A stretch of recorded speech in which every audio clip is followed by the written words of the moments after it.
Hi friends and new faces, welcome to Holistic but Realistic. My name is Emily and this is the place where we discuss holistic practice with realistic application. In today's video, I am taking you through on how to make your own homemade hand soap. This soap is not only way less toxic than a lot of brands that are currently on the market, it is also extremely easy to make and very, very cost efficient. So without further ado, let's jump right into how to make this hand soap. The first ingredient that you will need is distilled or boiled water. This is preferred, but if you are in a pinch and really need to make a bottle, you can just use tap water, but distilled or boiled water is preferred. The next ingredient that you will need is Dr. Bronner's liquid Castile soap. I have two different liquid Castile soaps here. This one is unscented, and this is just the pure Castile soap. And then the other one I have here is the lavender infused Castile soap. So it just has a scent to it. So whichever you prefer, either unscented or a scented one. And then the next ingredient is olive oil. This can be optional. I have made this soap before without the olive oil, but since it is the winter time and our skin does tend to get more dry in the winter time, you can add in some olive oil, and I'll give the exact measurements of this and everything when we get to making the soap. Another optional ingredient here is the essential oils. I have peppermint, lemon, and clove bud here. It is optional, but I'm adding these three as these essential oils have antibacterial properties. So I'm just adding these in not only for scent, but also for antibacterial use. And then it's recommended to have a funnel. For this, you don't need it. You just have to be a little bit more precise when you're measuring things out if you do not have a funnel. And then the last ingredient that you need to make this soap is a foaming soap bottle.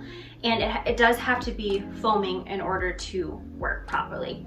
I use plastic just because we have a toddler, but if you want to make this even less toxic, then you can use glass.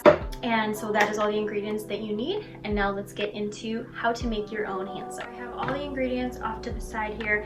I have my measuring spoons, I have my liquid measuring cup for the water, and then I have my soap dispenser here.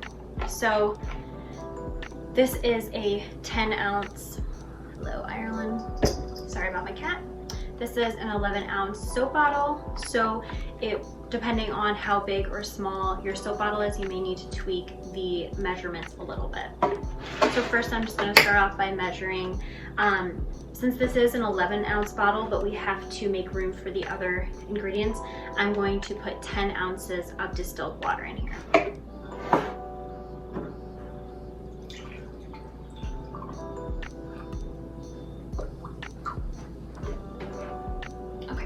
That's about 10 ounces. Set this off to the side.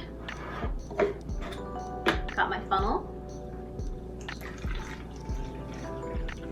And like I said, you can do this without a funnel, but I tend to get kind of messy and just prefer it. Now this does look a little bit empty right now, but when I add the other things in, the last time I made this, I did add the full 11 ounces, and it was too much. I had to pour some of it in another bottle, so now I'm just doing 10 ounces.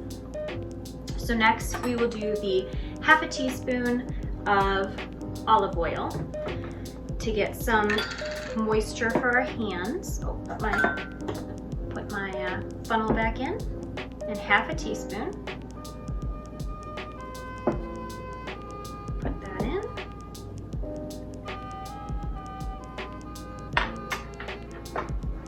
And then you need at least 2 tablespoons of the Castile soap. And now I'm done with the funnel for now. I'm just going to add some of my essential oils. And let's see, I did a lavender, so I think I'm going to do some clove.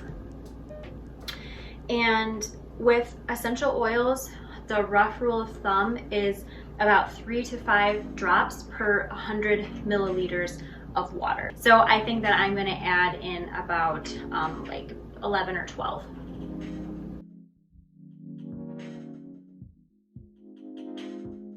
Okay, and there's 12.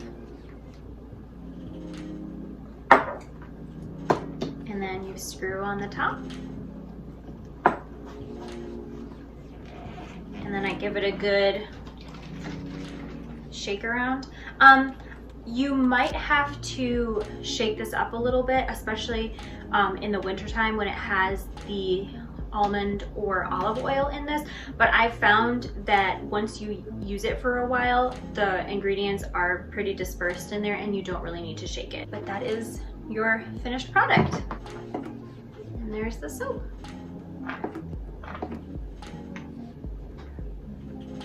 It smells really good.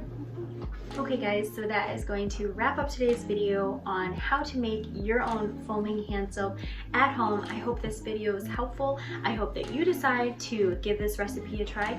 If you do, please let me know down in the comment section below. I think that this hand soap is a great way to start off 2021 a little bit less toxic and a little bit more cost efficient. So I hope that you give it a try, and I hope to see you in the next video.